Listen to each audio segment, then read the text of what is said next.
Hola, hola, ¿cómo están? Bienvenidos al programa. Mi nombre es Ricardo Mórtola. Esto es Análisis en tiempos de coronavirus. Muchas gracias a todos por estar del otro lado, a todos nuestros radioescuchas, a toda nuestra audiencia que nos sigue fielmente en el dial 106.5 FM. Hoy es martes 2 de junio, hay muchos temas de los cuales hablar. Tenemos temas nacionales, tenemos temas internacionales. Tenemos un fantástico invitado, ya lo voy a presentar. Antes, les tengo que avisar que nos pueden seguir en www.marielatv.com, esquina superior izquierda de la página web. Ven el logo de Radio Fuego, ponen clic y nos estarán escuchando desde cualquier parte del mundo con cualquier dispositivo. Simplemente tienen que contar con internet, y si no, pueden ir a Facebook, en Facebook Live, buscan de Mariela Viteri y nos encontrarán ahí transmitiendo todos los días en Facebook Live. Lamentablemente hoy día no podemos tener imagen, van a tener las imágenes mías y del invitado, los nombres, y tendrán el audio. Tuvimos un problemita, pero ya desde mañana seguiremos con la imagen habitual que hacemos todos los días en Facebook Live. Bueno, vamos a presentar a nuestro invitado, que es el doctor Benjamín Rosales. Él es analista político nacional e internacional. Doctor Rosales, muchas gracias por estar en el programa. Bienvenido a nuestra casa, Radio Fuego. Muy buenas tardes, Ricardo, y muy buenas tardes a la distinguida Radio Escucha, Radio Audiencia. Bueno, doctor, muchas gracias por estar aquí. Me encantaría preguntarle antes que nada, realmente el tema caliente de la semana, por así decirlo, es el tema de los Estados Unidos. Pues todo lo que ha pasado ya lo tocaremos, pero primero vámonos al ámbito nacional. Doctor, con usted ya hablamos hace más o menos un mes y un poquito. ¿Cómo ha visto la situación del país desde ese momento hasta ahora? Reactivación a medias, Quito con un semáforo amarillo, no tan amarillo sino modificado, pues cada ciudad, cada cantón, cada provincia prácticamente con sus propias reglas de juego. ¿Cómo ve la situación económica y social del país? Bueno, por un lado creo que está bien que se vayan reactivando y el ritmo de cada uno al ritmo que cada cantón desee. Yo creo que muchos de los alcaldes con esta decisión del gobierno han sido extraordinariamente o demasiado cautos. Pero ya Guayaquil y la zona alrededor de Guayaquil, que ya tuvo la crisis de la pandemia y la crisis del COVID hace más de un mes, ya está abriéndose y ya está reactivándose. Las industrias están funcionando, los centros comerciales están comenzando a abrir, y eso facilita también el trabajo de los que están en la agricultura, en la acuacultura, que estaban trabajando con dificultad por la dificultad de comunicación. Pero yo creo que las cosas, al menos en la ciudad de Guayaquil, se están regularizando. Es algo que tiene que seguir ocurriendo en el resto del país, porque este virus no va a desaparecer de repente. Es algo que ya teníamos que haber aprendido a vivir con él en los 40 días de lo que debió haber durado la cuarentena. Es decir, las personas mayores tienen que tener cuidado, preferiblemente mantenerse aisladas en lo posible, y las otras personas guardando la distancia con todos los que no viven con uno, y usando mascarilla y lavándose las manos, y de esa manera se contiene que el contagio no siga produciéndose como ocurrió a fines de abril, a comienzos de abril, a fines de marzo. El resto del mundo, usted está viendo como a los que no habían estado contagiados, el contagio comienza a llegar. El Perú ahora se ha ido para arriba los contagios. En el Brasil, que no tenía menos que Ecuador en su momento, está en auge. Entonces esto pasa y seguirá pasando hasta que gran parte de la población ya haya tenido el virus. Yo entiendo que Quito tenga una mayor preocupación que Guayaquil, porque está en este momento creciendo el número de contagiados en la capital. Pero aparte de esa realidad, hay que tener presente que los países como Suiza, como Alemania, como Suecia, están ya prácticamente regularizados siguiendo esas normas básicas del distanciamiento físico entre las personas, el uso de la mascarilla y el lavado frecuente de manos.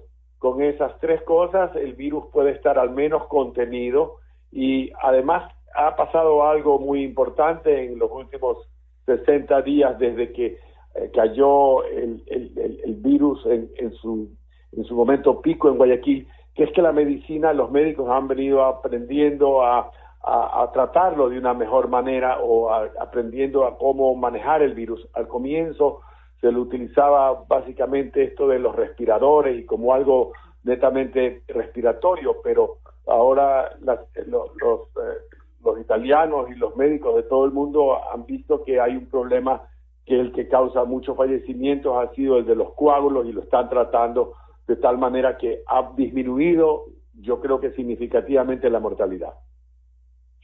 Así es. Estamos con el doctor Benjamín Rosales, analista político e internacional. Doctor, me parece muy interesante que mencione el tema de Brasil, el tema del Perú. Hace nada más que un mes y medio, prácticamente 2 meses, Ecuador era el epicentro latinoamericano. Éramos el Wuhan de Latinoamérica, nos llamaban.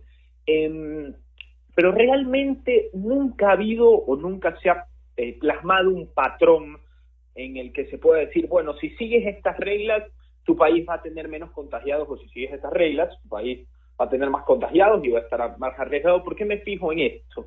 Porque, por ejemplo, el Perú ha pasado a tener hoy, según la Universidad Johns Hopkins, 170.000 contagiados. Está prácticamente codeándose con Alemania, con Francia, y yo creo que en un punto hasta podría superarlos. Chile ya está en 108.000, y Brasil nada más y nada menos es el segundo país con más contagiados, que es 500.000 de contagiados, 526.000 para ser exactos. Cada uno de estos países ha tomado medidas diferentes. Me pongo a pensar en el Perú, el presidente Vizcarra prácticamente los ha encerrado completamente, ha planeado una cuarentena hasta el mes de junio, la gente se ha quejado, grandes periodistas peruanos reconocidos se han quejado por estar abusando de los derechos humanos de las personas peruanas, de no poder salir a trabajar. Y hay tantos países, por ejemplo, como el Reino Unido, que simplemente han tomado casi ninguna restricción o muy pocas restricciones, y es el cuarto país con más contagiados, es el segundo país con más muertes, pero no se nota el ambiente de gravedad. La gente aún sale, la gente aún trabaja, la gente vive, la gente prácticamente sale sin mascarilla. Si son irresponsables o no, es otra historia. Pero esta pandemia nos ha dejado como aprendizaje que no la podemos descifrar. ¿Usted cree que los países latinoamericanos como Brasil y Perú han subestimado los poderes del coronavirus, o cree que simplemente se han tomado las medidas erróneas? Me refiero principalmente a Brasil con Jair Bolsonaro y a Perú con Martín Vizcarra. Yo creo que son dos casos diferentes. El caso de Brasil, ahí sí hubo un discurso del presidente Bolsonaro en donde no le prestaba ninguna atención, pero una gripe cualquiera, ni siquiera subestimando, sin ponerse mascarilla. Yo creo que diferente ha sido Vizcarra en el Perú, que se han hecho todo lo que se tenía que hacer para la mayor cautela. Lo que quiere decir que el virus, por más cautela que se le tenga, el virus en ciudades como Lima, como Guayaquil, en un momento dado es difícil que la gente esté completamente separada una de otra y que este virus no se riegue en un momento dado. Yo creo que el problema del Perú pues, es el mismo que en Guayaquil, en un momento dado falta de hospitales y digamos que afectan al tratamiento del virus. Pero en el Ecuador, en Guayaquil, que es un caso muy particular, como usted dice al comienzo, fue la primera ciudad de Latinoamérica en donde se pegara con tal virulencia. Quizás, ¿cómo podemos explicarlo? La relación que hay entre ciudadanos de Guayaquil y migrantes en España, en Italia, en Nueva York, que es la época que viajan a Guayaquil, antes de que aquí se decreten las medidas de distanciamiento. Inclusive hubo un partido de fútbol, la gente iba a los matrimonios, a los velorios, y ahí fue esa gran cantidad de contagios que hicieron que tengamos ese pico tan alto, quizás un pico más alto que el de las otras ciudades de Latinoamérica, en donde el crecimiento de contagio ha ido más lentamente de lo que ocurrió en Guayaquil a fines de marzo y comienzo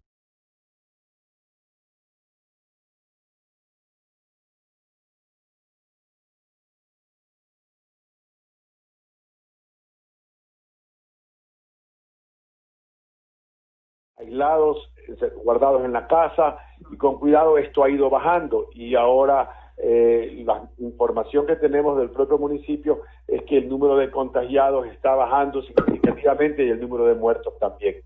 Desafortunadamente en Guayaquil en el Ecuador nos ha caído una pandemia más grande que la del virus del COVID, que es la pandemia de la corrupción.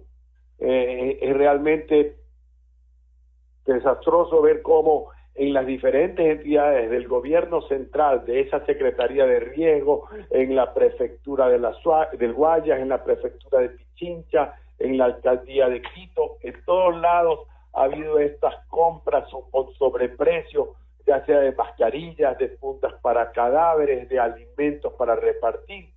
Es realmente una barbaridad lo que está ocurriendo, y si en el Ecuador no se hacen cambios importantes en las leyes, en las regulaciones para castigar con firmeza estos actos de corrupción, esta pandemia seguirá adelante haciendo un daño más grave aún que lo que nos ha causado y lo que nos causa la pandemia del COVID.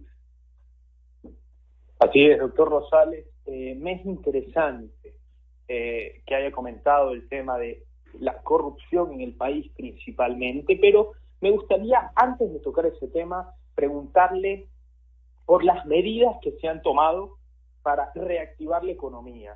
Se ha hablado de la Ley de Finanzas Públicas, aún no ha sido, fue aprobada, aún no está activa, ni la Ley de Finanzas Públicas ni la Ley Humanitaria. ¿Usted cree que son las aristas que se han tomado, los reglamentos, los cambios, creen que han sido los necesarios, los justos? ¿Cree que se quedaron cortos? ¿Cuál fue su análisis al haber visto la resolución final de estas leyes? Bueno, finalmente algo hay en la ley que permite que haya una relación entre empleado y empleador que permita que no quiebren demasiadas empresas o que puedan reactivarse algunas empresas con una flexibilización del trabajo, porque el problema es que con 2 o 3 meses casi de paralización, muchas empresas sencillamente están cerrando, han cerrado o van a cerrar. Entonces es necesario reactivar la economía, y para eso es importante que hayan flexibilidad en esas leyes laborales que durante tantos años tienen atrapado al Ecuador en un callejón sin salida, que no permite que crezca el número de empleados y que se desarrollen las actividades productivas. Yo creo que hay unas medidas que son importantísimas, que el gobierno tiene que tomar, y todavía veo que hay mucha timidez en hacerlo. En el Estado ecuatoriano hay una cantidad muy grande de burocracia improductiva. Doctor, usted mencionó la timidez. ¿Por qué timidez? Bueno, porque hace mucho tiempo, desde que comenzó este gobierno, tenían que haber sido eliminando una cantidad de instituciones que se repiten, que hacen lo mismo que hace la otra, y que lo que tienen es un exceso de burocracia que nos cuesta cada mes. Le digo un ejemplo, por ejemplo, en la propia Cancillería, antes de hace 12 años habían 900, 700, 800 empleados, ahora hay más de 3,000. Se han creado una cantidad de entidades, de ministerios, que de 14 ministerios llegamos a 30, con una cantidad de instituciones, cada una con un nombre más grande que la otra, para hacer lo que la otra también hace, para hacer lo que los municipios tienen que hacer, o para hacer. Entonces hay una cantidad de exceso de burocracia que cuesta una cantidad de plata, que fue un sistema que utilizó el gobierno anterior para contentar a muchas de las personas que lo apoyaban, para darle trabajo a todos los amigos y a todos los que iban en las marchas. Eso no es sustentable. El Estado no puede tener tan cantidad de gente empleada en cosas improductivas, porque no hay cómo pagarles el sueldo. Cuando el petróleo estuvo a $100, pues entonces alcanzó y pudieron hacer todas esas barbaridades. Pero ahora, con un petróleo a un valor, digamos, de $30 o de $40, en donde además tenemos esta crisis, que este año el impuesto del IVA va a ser muy disminuido, porque sencillamente no han generado las empresas, no han producido, no han facturado.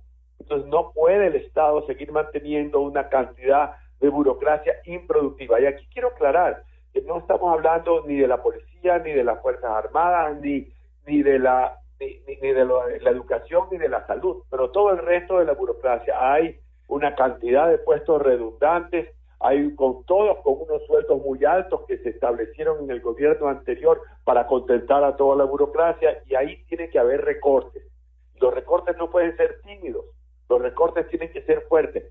Yo sé que alguna gente dice, ay, pero es que se va a quedar tanta gente sin empleo en el país, sobre todo en Quito, pero yo tuve la experiencia hace 20 años de la reducción del aparato estatal de 330 a 310,000 o más, alrededor de 25,000 personas. A las personas que estaban en exceso en la burocracia en ese tiempo, que habían crecido con los gobiernos anteriores, estamos hablando del gobierno de Sixto Durán, se les encontraron trabajo, fueron a ser productivos, muchos iniciaron nuevas empresas, muchos fueron a hacer productivo el campo, a invertir en diferentes lados, en flores en esa época, en brócoli, y se convirtieron en empresarios productivos. Pues mucha de la gente que tiene que salir, algunos quizás no tengan la capacidad para abrir empresas, pero yo creo que esa capacidad es innata en muchos de los ecuatorianos, y los ecuatorianos buscan actividad, y eso es lo que hace que la gran cantidad del empleo en el Ecuador es dado por pequeños y medianos empresarios.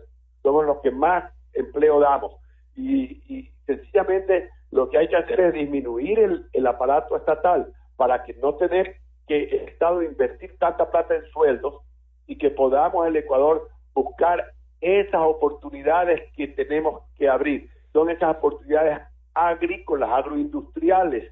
El Ecuador es un ejemplo de Latinoamérica en los clústeres que tiene en camarón, en banano, en cacao, en pesca, en atún, en flores, en la sierra, en brócoli, y hay muchos otros productos que el Ecuador, sobre todo agrícolas, agroindustriales, que el Ecuador puede vender y que puede exportar al mundo. Entonces tenemos que ver las oportunidades que esta pandemia mundial le da al Ecuador, y ahí es donde tienen que haber, eso es lo que usted me mencionaba, si el gobierno ha hecho suficiente, bueno, si no tiene con qué hacer, pero conseguir líneas de crédito internacionales, el Banco Mundial, para que justamente vayan a prestarse a las actividades productivas, que son las que tienen que generar empleo para poder dar trabajo a tanto ecuatoriano que está ahora sufriendo de la desocupación. Así es, doctor Rosales. Hablamos de la timidez en toma de medidas. Usted me mencionó el recorte de la burocracia, mencionó que no habla ni de la policía ni de los militares, entre otros sectores. Usted, doctor, fue gobernador del Guayas. Ya nos dijo esa medida que debió ser tomada, pero hay timidez. ¿Qué otra cosa hubiera hecho usted habiendo sido gobernador del Guayas en el país y con los deberes que usted debería cumplir en el cargo de gobernador? Bueno, más que específicamente, yo le decía, el uno es la creación de empleo, el otro es la lucha contra la corrupción. Ahí no se está haciendo tampoco lo suficiente. Han pasado más de 3 años que se acabó el gobierno de Correa, donde se implantaron sistemas para facilitar la corrupción, tal como le estoy diciendo. Tradicionalmente, en los últimos 60, 70 años en el Ecuador había un sistema de compras, de adquisiciones públicas que era muy bien definido y claro, con licitaciones y concursos de precios públicos, donde los ofertantes tenían que presentar sus ofertas que eran abiertas y conocidas por todos, y de ahí se hacía un proceso de selección a la más conveniente. Eso se eliminó y se creó esta institución del CERCOP que ofrecen ofertas entre 2 o 3 sin que el resto del mundo conozca, y ahí se adjudican entre ellas la una y la otra. Ahí está viendo lo que ha pasado en el Consejo Provincial del Guayas. Sale 1 o 2 ofertantes que son los mismos dueños, el uno con pocos centavos de diferencia, y le dan al más barato, pero el más barato, si no se sabe cuál es el más barato, porque las otras personas que tenían que haber ofertado no ofertaron. Anteriormente, en las leyes anteriores, se decía que para ofertar algo, ya sea si es de medicina, pues uno tenía que tener una empresa con experiencia que conozca de eso y que ese sea su oficio. Ahora cualquiera hace una empresa fantasma y ofrece desde maquinaria hasta medicina o insumos de cualquier tipo sin que tengan experiencia y sin que estén en ese campo, cuando hay empresas que se especializan en cada cosa. Anteriormente la ley especificaba muy bien que alguien que oferta tenía que tener experiencia en lo que está vendiendo y que tenía que tener además a estar en un buen récord de haber cumplido en los contratos anteriores. Ya no se hace nada de eso. Anteriormente también aquí en el Ecuador, como en otros países del mundo, tenía que haber un informe previo de la Contraloría y de la Procuraduría para firmar contratos grandes. Claro está que cuando hay emergencias hay excepciones a esa regla, pero ahí también intervenía de todas maneras la Contraloría y la Procuraduría. Esas cosas se eliminaron en el gobierno anterior a partir de la Constitución de Montecristi y fueron evidentemente hechas para facilitar la corrupción. Y esto es lo que ha hecho que la pandemia de la corrupción venga creciendo desde hace 10 años y todavía no hay ninguna medida, ninguna ley, ninguna acción pública para ir y controlar y disminuir eso. Por más que la Fiscalía esté haciendo un esfuerzo, es imposible que pueda hacer todo lo que haya que hacer. La Fiscalía solamente puede actuar sobre lo que ya se hizo mal, pero ¿por qué no evitamos que se sigan haciendo compras fraudulentas? Estableciendo nuevamente una ley de contratación pública en donde sea abierta y que todos conozcamos lo que se ofrece y que hayan reglas claras para que los ofertantes conozcan de lo que están vendiendo. ¿Por qué no se hacen esas medidas? Entiendo que hay una ley, una propuesta enviada por este gobierno a la Asamblea y la Asamblea la ha dejado ahí a un lado porque tampoco a ellos les interesa. Entonces los asambleístas les toca actuar cambiando leyes para que las leyes eviten y no promuevan la corrupción de los funcionarios públicos. Tiene que haber castigos grandes, importantes, para que no haya impunidad como ahora existe. Porque ¿cuánto estamos perdiendo los ecuatorianos con la corrupción? El 10%, el 20% del presupuesto nacional. Esa es la plata que está faltando. Entonces no es posible que las empresas que trabajan aportan con impuestos y los impuestos van allá a que se lo roben los que están en la función pública, sin castigo. Entonces, ahí tenemos que tener un cambio radical, una revolución en esas leyes que las hicieron para que sea más fácil delinquir en el gobierno y en las personas que no van a servir, sino que van a servirse del Estado. Eso tiene que acabar, porque si no, la fe que podemos tener los ciudadanos en el Estado se va completamente para abajo. Y hablo del Estado, porque la corrupción está en el gobierno central, en municipios, en instituciones públicas de toda naturaleza, en prefecturas. Y parece que es un deporte. Entonces, yo creo que ahí tienen que haber cambios radicales. Así es, doctor. Desafortunadamente, de eso no le oímos hablar al presidente el 24 de mayo. Yo creo que se le olvidó o no quieren impulsar esos cambios importantísimos para poder tener un mejor futuro en el país, porque el futuro lo creamos trabajando, creando más empleo, buscando actividades productivas. El Ecuador puede producir mucho más y exportar mucho más. El Ecuador tiene todas las características de un país que puede entrar a la prosperidad, pero necesitamos leyes que corten la corrupción, disminuir el aparato estatal que a veces lo que hace es para entrabar, para dificultar la actividad de las empresas pequeñas, medianas y grandes, que son las que tienen que hacer productivo el Ecuador. Doctor, antes de irnos al tema internacional, que también me gustaría tocar el tema estadounidense, una noticia que se reveló el día de ayer específicamente, de una bomba que explotó cerca de las instalaciones o a los aledaños de las instalaciones de Teleamazonas, y Teleamazonas dio un comunicado que no se van a dejar amedrentar, y se ha rumorado que podría ser esta situación, dado las investigaciones de corrupción que está haciendo el canal ecuatoriano. ¿A qué debe su opinión esta situación de Teleamazonas? Miren, no conozco en detalle cuál puede haber sido la causa. ¿Cuál cree usted que pudo haber sido? Pero creo que el periodismo tiene que actuar, el periodismo tiene que ayudar a la investigación de la corrupción y tiene que ser apoyado por el Estado. La libertad de opinión y del periodismo es importantísimo para luchar contra la corrupción. Lo ha sido en el pasado y lo es ahora.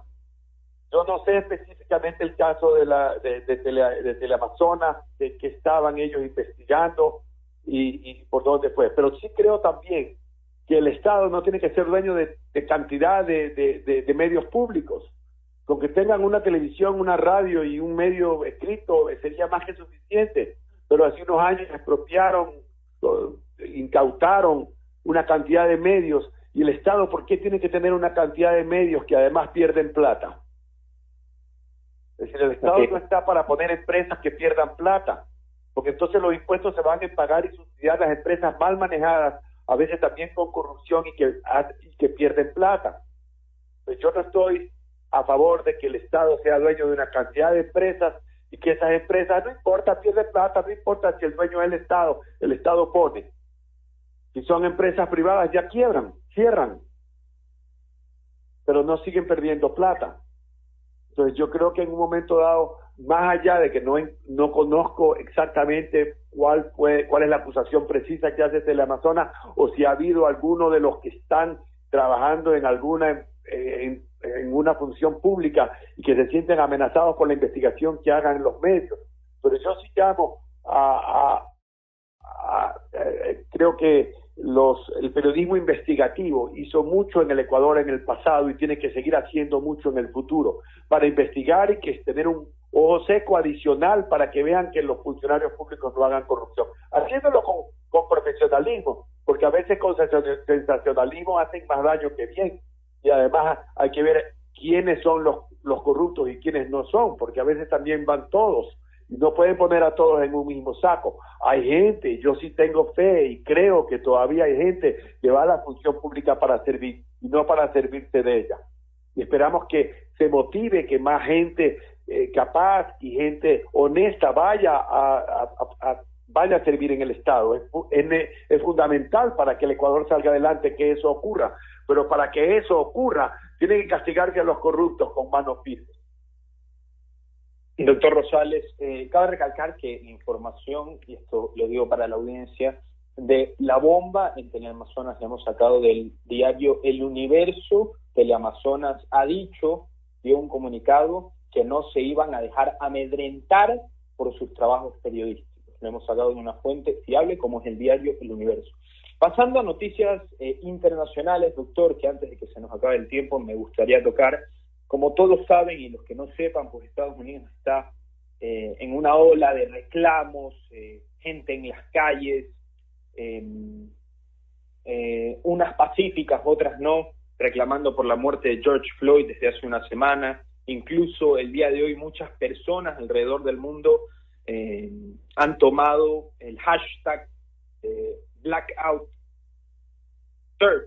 Tuesday, Black Lives Matter. Bueno, ha sido tendencia mundial. Realmente hay muchísima confusión, unos de un lado, otros de un lado. Esta no es la primera vez que pasa que un oficial estadounidense mata a un ciudadano afroamericano. Hay que decir que muchísimas veces, como esta ocasión, han sido prácticamente por nada, porque en esta situación este señor muere por estar 7 minutos debajo de la rodilla del oficial y prácticamente lo deja sin respiración. Me parece que fue un paro cardiorrespiratorio, la muerte oficial, según lo que nos dijo CNN. ¿A qué se debe, su opinión, doctor, todas las protestas que se han dado en los Estados Unidos?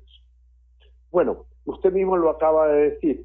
Este caso que lo vimos en las cámaras, porque hoy en día hay este aparato que es el teléfono portátil que permite a todo el mundo evidenciar las cosas que pasan. ¿Cuántos casos habrán pasado así en los últimos años de violencia extrema de la policía, innecesariamente aplicada en un caso como este que vimos, y que causa la muerte de ya sea un afroamericano o un latino, y en algunos pocos casos también habrán anglosajones o o digamos los que allá llaman blancos, pero también sucede con la población latina.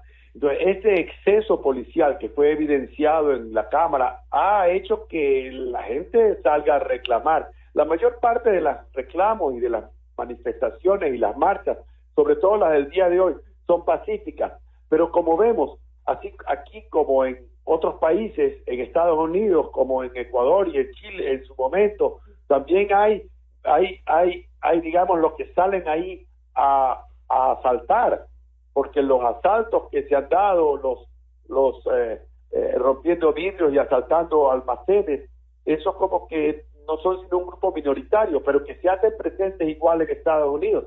La práctica de ellos, y fue en Chile, que mientras la policía está parada en contra de una gran manifestación de gente, pues mayoritariamente pacífica, estas mafias atacan por atrás y actúan violentamente contra bienes privados y bienes públicos.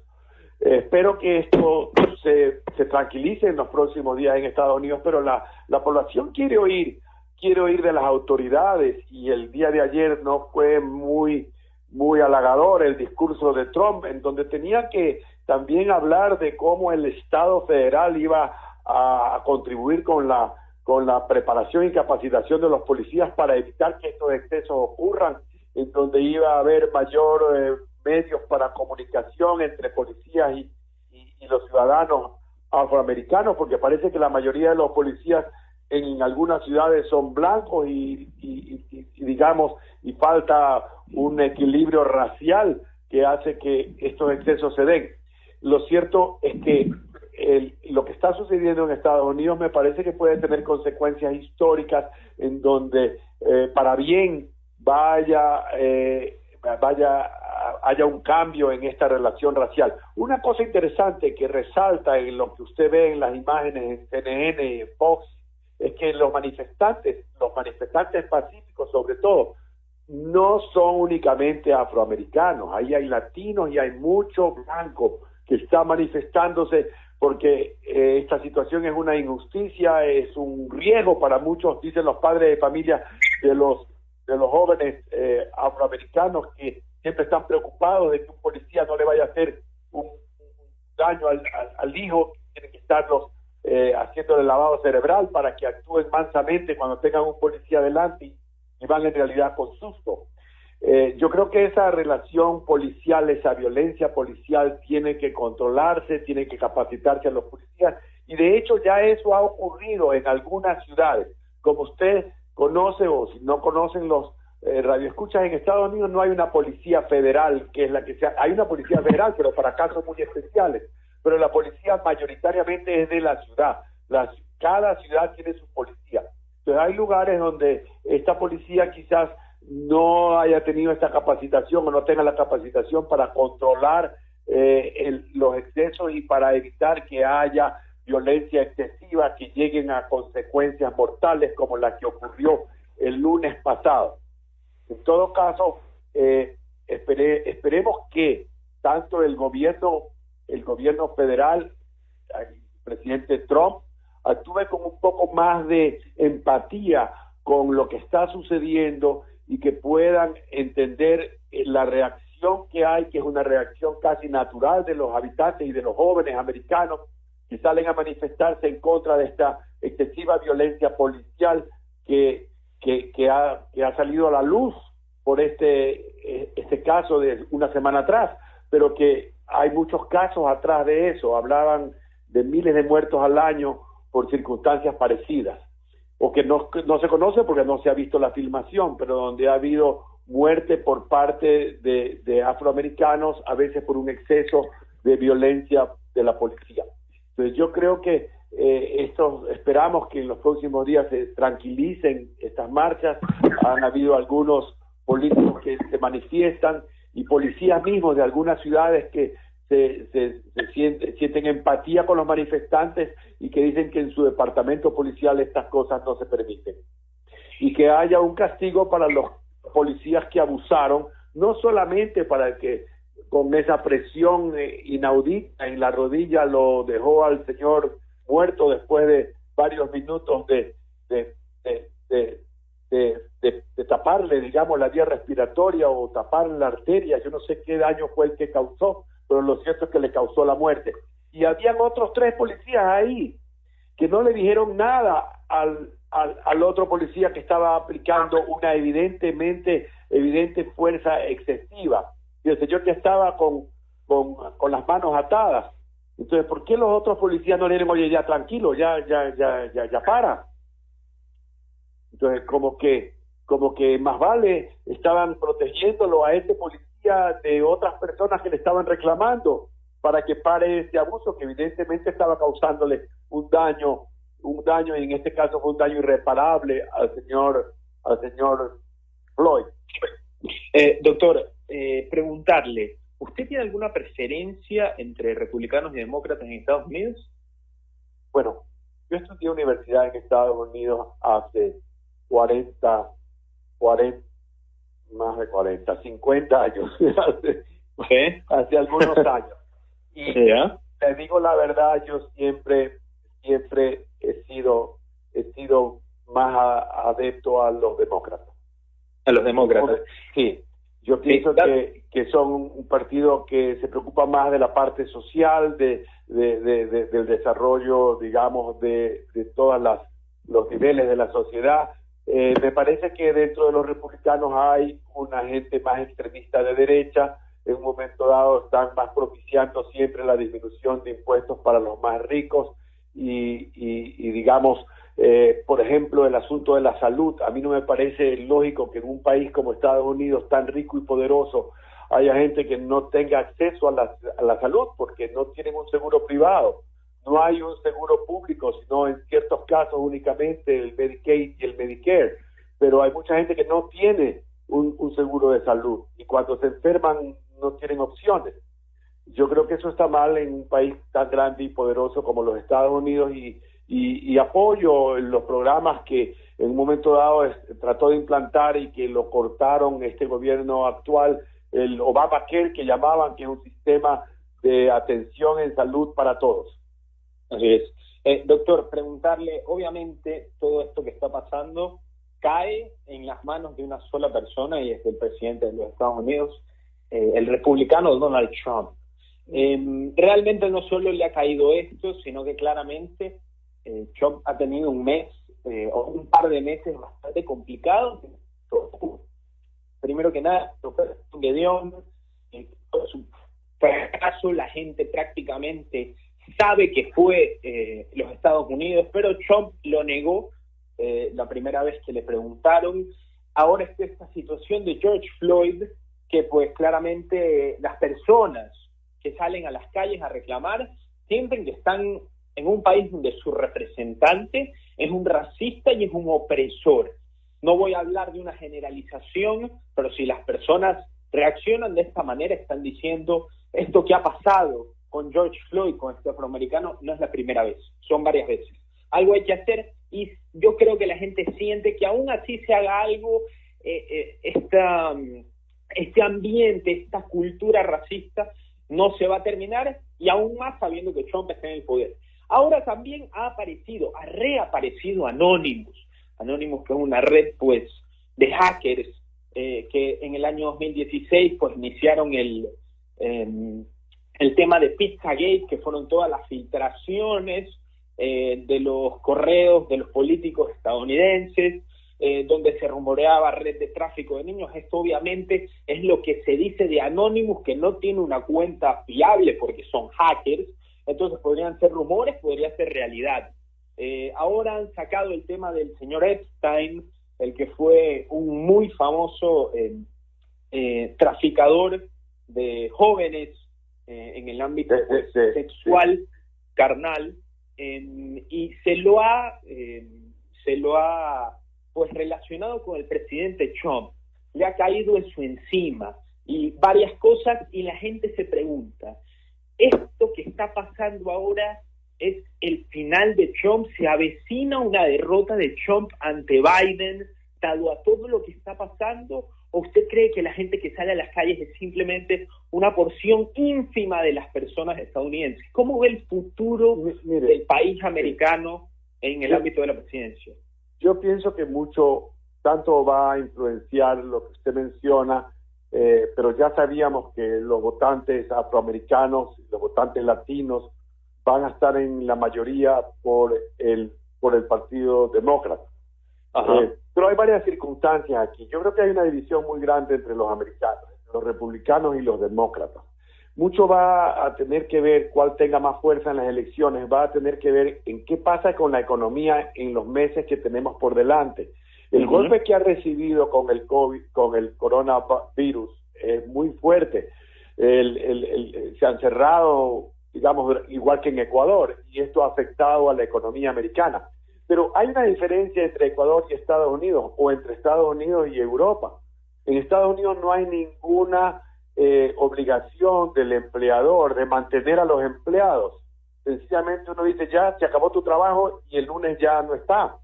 Y no hay que pagar nada. Entonces hay 40 millones de personas que han salido al desempleo, que están recibiendo de alguna manera una ayuda. 40 millones, un 70%, según el Wall Street Journal, está recibiendo $600 semanales. Entonces, tampoco es que han estado completamente solos.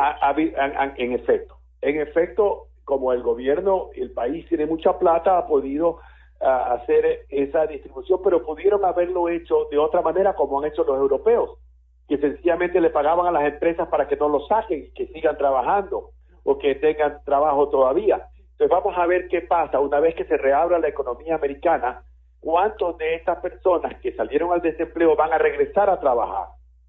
Y ahí va a estar, creo que algo muy importante en definir cuál es el resultado de las elecciones. Yo creo que también tienen que definir, aparentemente el candidato demócrata es el señor Biden, que no es tampoco un señor muy joven, que tiene más o menos la misma edad que Trump. El señor Biden ha tenido una carrera política generalmente mucho más formal que la carrera de Trump, que no ha sido una carrera política, es un hombre, digamos, que es más cuidadoso en lo que dice y en lo que hace que lo que es Trump, que ese descuido de Trump y esa mala utilización del Twitter y excesiva utilización del Twitter hace que parezca un poco populista, medio parecido a algunos de los líderes latinoamericanos.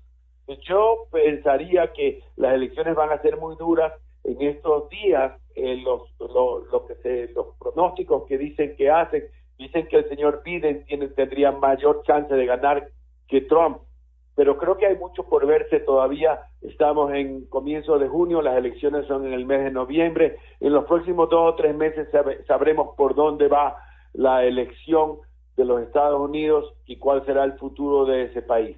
Pero creo que sí, como usted dice, tanto el mal manejo, porque muchos están diciendo que Estados Unidos ha pasado a ser el país más contagiado del mundo, porque no se manejó quizás con debida información. Yo entiendo que en el Ecuador no teníamos una inteligencia especial para darnos cuenta que estaban llegando más que ese primer caso que llegó en febrero, a fines de febrero. Aquí estábamos pensando que ya teníamos controlado a la ecuatoriana que vino de España con el coronavirus, pero deben haber llegado muchos más al mismo tiempo, y eso fue que causaron, y hubo un partido de fútbol y otras cosas que causaron que se dispare el número de contagiados, sobre todo en Guayaquil y su región. Pero pasó algo parecido en Nueva York, con toda la inteligencia que los gringos tenían que haber tenido. Trump dice que él cerró la frontera con China a fines de enero, pero ya el virus estaba en Europa, entonces se le vino por Europa a los Estados Unidos y llegó con muchísima fuerza. Entonces lo manejaron bien, tomaron las medidas de restricciones de eventos públicos a tiempo. Yo creo que ahí en Nueva York todavía seguían teniendo teatro, cuando ya en Guayaquil en el Ecuador estábamos cerrados en nuestras casas. Una semana más, 10 días más, seguían la vida como que si no pasara nada. Y ahí se inflaron todos esos contagios, que ha hecho que Estados Unidos sea el país con mayor número de contagios en el mundo. No solamente mayor número de contagios en el mundo, casi una tercera parte, entre una cuarta y una tercera parte de los contagiados en el mundo están en Estados Unidos, así como también una cuarta parte de los muertos. Y Estados Unidos no tiene una cuarta parte de la población. Es verdad que todavía está mucho por verse, porque Brasil está subiendo, la India está subiendo, Rusia está subiendo, entonces no les había caído el virus todavía. Entonces, a los que se protegieron bien al comienzo, pensaban que no les iba a llegar, les está llegando. Este virus todavía no se puede escribir la historia del virus todavía, sino cuando se acabe. La pandemia es una pandemia terrible, está afectando a muchos países del mundo y la economía de muchos países del mundo, pero el efecto que tiene y el manejo que para muchos americanos han sido mal hechos por el presidente Trump, en un momento dado aparecía todas las tardes en pantalla, y aparecía no por 10 minutos, sino por 1 hora, y hacía él de experto en muchas cosas, y a pesar de que tenían los expertos sobre epidemiología, él a veces estaba encima de ellos. Entonces, a mucha gente no le gustó cómo se manejó el presidente Trump. Yo creo que eso le puede haber hecho perder muchos votos, inclusive entre los republicanos. Yo tengo un amigo republicano en Estados Unidos, hace poco conversé con él, y él estaba muy preocupado con las actuaciones y con los excesos de declaraciones y de uso del tweet de Trump y de a veces de las metiduras de patas que él hacía. Entonces yo pienso que como eso pueden haber muchos otros republicanos, y que la elección que tengamos en noviembre sea una elección donde los republicanos vayan a perder y que el representante demócrata le gane la elección al presidente Trump. Así es, eso doctor. Puede ocurrir. Así es, doctor Rosales. Bueno, antes de agradecerle por haber estado en esta entrevista, me gustaría hacerle una pregunta. Si tuviera que apostar, ¿quién gana las elecciones? ¿Se las juega? ¿Quién ve como próximo presidente estadounidense? Usted dijo, hay mucho terreno por recorrer, pero juéguesela. Sí, bueno, usted sabe, tiene que haber las dos convenciones. Finalmente el candidato se establece en la convención. En este rato el señor Biden tiene todas las de ganar, y él aparentemente es el candidato. Como le dije, es una persona formal. Yo a veces me he preocupado porque lo veo a Biden cuando hace declaraciones, y a veces la que está diciendo cambia un poco, y no entendía bien cuál era el problema que él tiene, pero he leído algo sobre eso. Parece que de chico tenía un problema en hablar, un problema de deficiencia para hablar, y entonces a veces esos cambios que hace repentino de lo que está diciendo se ha causado por eso. No es muy elocuente, no es un orador excelente, pero creo que las condiciones de ser una persona más formal, más que representa más lo que quizás los más pobres en Estados Unidos están buscando, un sistema de salud que los proteja, el que haya, digamos, una facilidad mayor para que puedan ir a la universidad las personas que no tienen recursos, porque en Estados Unidos la universidad es cara, y hay un número de personas con menos recursos que pueden conseguir becas, pero esto pudiera aumentar. Son cosas por las cuales está más favorable el Partido Demócrata, y eso puede ser que haga que el representante demócrata, y en este caso Biden, que no le diría yo que estupendo candidato que es, pero frente a Trump, que tiene tantas deficiencias, y en un momento dado no sé si cómo decir, exabruptos, o al menos estas actitudes hostiles que sabe tener Trump contra los que ya no están con él, contra los enemigos de él. Es como, me recuerda un poco a un presidente que tuvimos hace poco en Ecuador, el señor Trump, y creo que eso no es muy bueno para ningún país, peor para el país más poderoso del mundo. Entonces yo creo que es posible que en las elecciones que se vienen, el candidato, el representante demócrata, vaya a reemplazar al presidente Trump, porque el presidente Trump aparentemente va a ser el candidato republicano. No se ve que eso sea diferente, pero hasta que no se den las convenciones de los dos partidos, no tenemos definido totalmente cuáles son los candidatos. Y es como está ahora, yo pronosticaría que el señor Biden va a ganar. Doctor Rosales, muchísimas gracias. Ha sido un placer tenerlo acá en Radio Fuego. Se nos ha alargado la entrevista muchísimo, pero valió toda la pena, una conversación fenomenal. Doctor, muchísimas gracias. Cuídese mucho, nos vemos pronto. Muchas gracias a usted, Ricardo, y a los radio escuchas.